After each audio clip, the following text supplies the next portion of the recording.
nasal obstruction itself, frequent blocked nose, you need to get it accessed, okay? Because it can cause a lot of problems. You get frequent blocked nose, there's a smell problem, your nose is related to the ear, you may not be hearing well as well.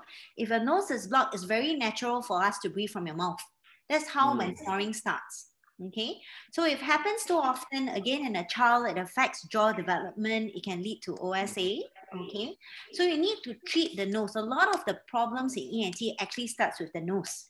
Okay, so you need to treat the nose properly, because if the nose, the ventilation is not good, you can get sinus problems, you can get ear problems.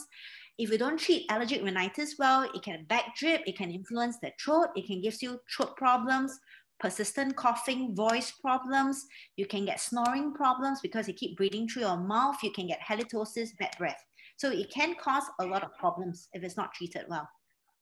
Oke, jadi ada pertanyaan, apakah hidung tersumbat akan membuat penyakit yang lebih serius di kemudian hari? Dan Dr. Sun menjelaskan bahwa ya betul sekali, kalau sebenarnya permasalahan THT itu kebanyakan dimulai dari pernapasan kita yang terganggu. Ya. Jadi kita ada blok di saluran pernapas kita, termasuk juga di hidung kita.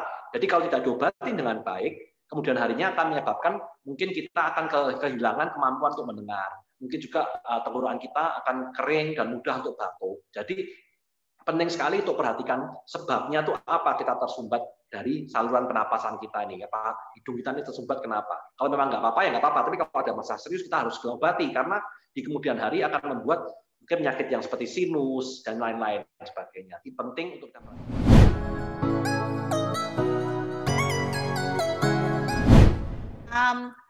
Sinusitis is an infection. It's not past.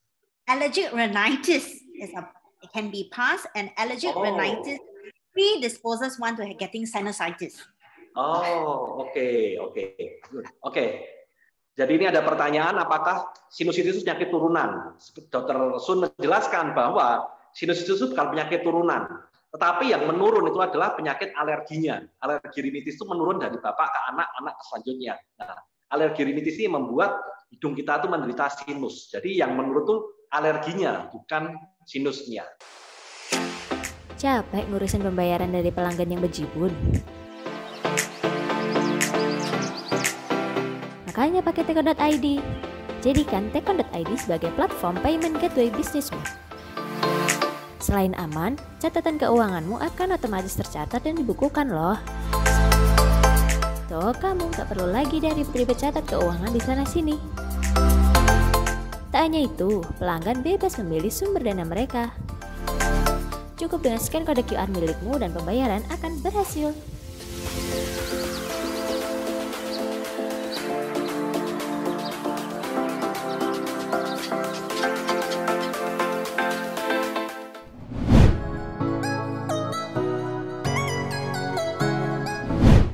Yes, so this is something that I was trying to show in my slide presentation.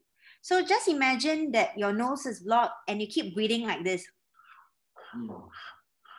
Okay, so in a growing child, what is going to happen is that your growth plates are not fused. It's still growing, okay? But it is not growing this way because you keep breathing with your mouth doing this.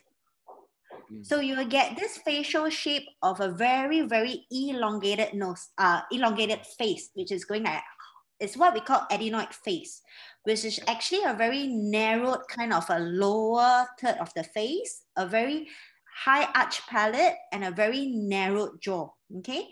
So this is a very common actually finding in a patient with persistent nasal obstruction since young, breathing through the mouth, and not really breathing through the nose. Okay, so this patient actually snores and can have sleep apnea. This is very, very hard to treat. Okay, so if I have a patient, you can see if they are actually, their nose is blocked, you can see the teeth is actually bad when they do this because the jaw is actually tented up and the teeth is actually overlapping each other. It causes malocclusion and poor dentition development. Okay, so this is actually a very big first sign, okay, and you should treat the nose aggressively. You should try to teach the patient not to breathe through their mouth. They can use a chin strap, doing this, okay, to breathe through the nose, okay, because even sometimes when you treat and improve the nasal obstruction, the patient still breathes through their mouth, okay, then it becomes very hard to treat after that. And when the bone of the face goes very long and narrow, it is also very hard to treat. We have done surgeries in an older patient to expand it laterally. It's called MMA, maxillomandibular advancement, for sleep apnea, but it's actually a very aggressive kind of a surgery with osteotomies, plate and screws to open actually the facial framework so that the airway is actually not so obstructed. Oke, jadi dia ada pertanyaan ya, apakah anak-anak sering tersumbat pernapasannya dan sedikit mendengkur ketika tidur akan merusak profil mukanya. Ya, dijawab Dr. Sun tadi benar ya, memang ini yang dari presentasinya tadi itu yang jelaskan ini bahayanya. Karena kita mempunyai anak-anak dan sering tersumbat saluran pernapasannya ketika tidur, itu akan membuat formasi muka kita tuh agak ke bawah ya, jadi rahangnya turun dan sininya agak mengecil. Jadi apa yang disebut dengan adenoid face ya. Jadi ini memang satu permasalahan yang sangat pelik. Kalau udah didiemin jangan jangka panjang dan ini sudah terbentuk mukanya seperti itu.